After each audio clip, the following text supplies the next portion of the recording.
नमस्कार, मेरा नाम ज्ञानेश्वर है और आप देख रहे हैं लाइव सिटीज।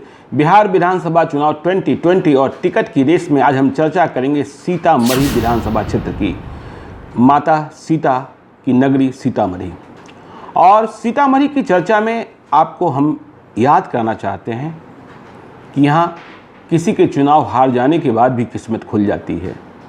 तो 2020 में क्या होना है यह समझने के लिए हमें 2015 के चुनावी नतीजे को पहले समझना होगा। देखिए, 2015 में यहाँ दो सुनील चुनाव लड़ रहे थे।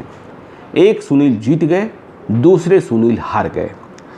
सीतामढ़ी में भाजपा का दबदबा रहा है पहले के चुनावों में, लेकिन 2015 में ऐसा नहीं हुआ। महागठबंधन की ताकत के आगे यहाँ कमल मुरझा गया। तो महागठबंधन के आरजेडी के उम्मीदवार सुनील कुमार यहाँ से चुनाव जीते। उन्हें मत आया 81,557 और हार गए भाजपा के 2015 में भाजपा के कद्दावर नेता पूर्व मंत्री सुनील कुमार पिंटू। उन्हें मत आया था 66,835। तो सीतामढ़ी में साफ साफ इम्पैक्ट दिखाई पड़ा था महागठबंधन मतलब लालू यादव, नीतीश कुमार और कांग्रेस के साथ होने का। इसके कारण भाजपा को हार मिली।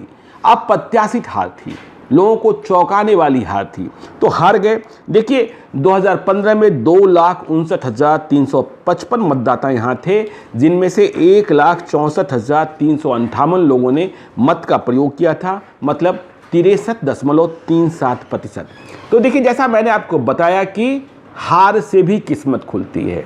2019 में सुनील कुमार पिंटू को लग रहा होगा कि अच्छा ही हुआ कि 2015 में हार गए, 4 साल इंतजार करना पड़ा, लेकिन अब तो सांसद बन गए हैं और वह भी भाजपा के नहीं, जेडीयू के। 2019 में देखिए किस्मत कैसे खुलती है, किस्मत किस तरीके से खेला करता है। 2019 में सीतामढ़ी संसदीय क्षेत्र जब भाजपा और जेडीयू के बीच सीटों का बंटवारा हुआ तो जेडीयू ने लड़ने के लिए प्राप्त कर लिया। जेडीयू ने लड़ने के लिए प्राप्त किया और पहले एक डॉक्टर को बनाया गया उम्मीदवार, लेकिन बहुत विवाद हो गया। लोगों ने कहना शुरू किया कि 10 करोड़ में टिकट बिक गया। फिर यह कहा जाने लगा कि वे चुनाव लड़ने में सक्षम नहीं है। तो चुनाव लड़ने के पहले ही उन्हें मैदान छोड़ देना पड़ा और जेडीयू ने नए प्रत्याशी की तलाश भाजपा से सुनील कुमार पिंटू को आयात कर पूरी की और सुनील कुमार पिंटू चुनाव जीत गए। अब बन गए हैं सांसद। तो विधायक में हारे और फिर सांसद में जीते। तो इस तरीके से सुनील कुमार पिंटू की किस्मत खुली।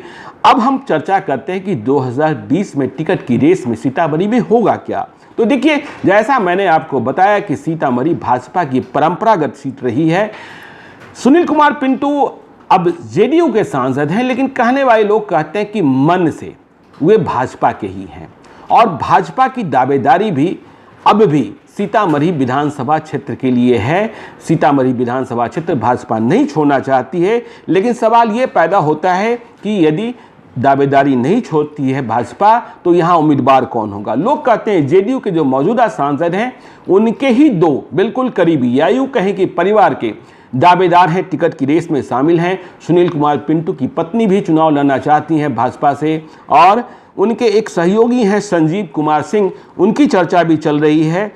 भारती देवी हैं, इनकी चर्चा होती है। पूर्व जिला पार्षद हैं, दिनकर पंडित हैं, इनकी चर्चा होती है। स्मिता कुमारी हैं, इनकी चर्चा होती है। देखिए, वैसे का वोट काफ़ी है सीतामढ़ी में, इसलिए ये चर्चाएँ होती हैं। लेकिन जेडीयू की नज़र सीतामढ़ी पर नहीं है, ऐसी बात नहीं है। देखिए, सीतामढ़ी के लिए रितु जायसवाल को तैयार रखा गया है जेडीयू की ओर से। रितु जायसवाल बिहार की चर्चित मुखिया हैं, सम्मान पा चुकी हैं, सभी लोग उन्हें जानते हैं।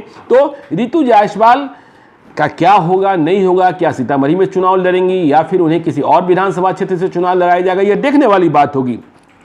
राम कुमार शर्मा, आप याद कीजिए 2014 में चुनाव जीते थे रालोसपा से। राम कुमार शर्मा उपेंद्र कुशवाहा की पार्टी से, लेकिन 2019 में जो कुछ हुआ, राम कुमार शर्मा चुनाव नहीं लड़ पाए और स्टिंग में भी घिर गए थे। तो राम कुमार शर्मा के बारे में भी कहा जा रहा है कि वे नीतीश कुमार की ओर हैं और चुनाव लड़ना चाहते हैं विधानसभा। तो देखना होगा क्या होगा। इसी प्रकार से देवेंद्र शाह की चर्चा होती है, बहुत सारी चर्चाएं हैं। तो ये एनडीए का हाल है। महागठबंधन की बात कर लें तो महागठबंधन में कहा जा रहा है कि बहुत रस्साकशी नहीं है। सुनील कुमार पर फिर तेजस्वी यादव और लालू यादव भरोसा कर सकते हैं, जिन्होंने 2015 में चुनाव हराया था सुनील कुमार पिंटू को। तो ये हाल है सीतामढ़ी का। आगे हम और भी किसी नए विधानसभा क्षेत्र के साथ आपके सामने हाजिर होंगे कि वहां टिकट की रेस क्या है, कैसी चल रही है। आप देखते रहिए लाइव सिटीज को। यदि अब तक आपने हमारे यूट्यूब चैनल को सब्सक्राइब नहीं किया है तो जरूर कर लीजिएगा, और यदि इस वीडियो को फेसबुक के माध्यम से देख रहे हैं तो पेज को लाइक कीजिएगा, ट्विटर पर भी हमें फॉलो कीजिए। धन्यवाद।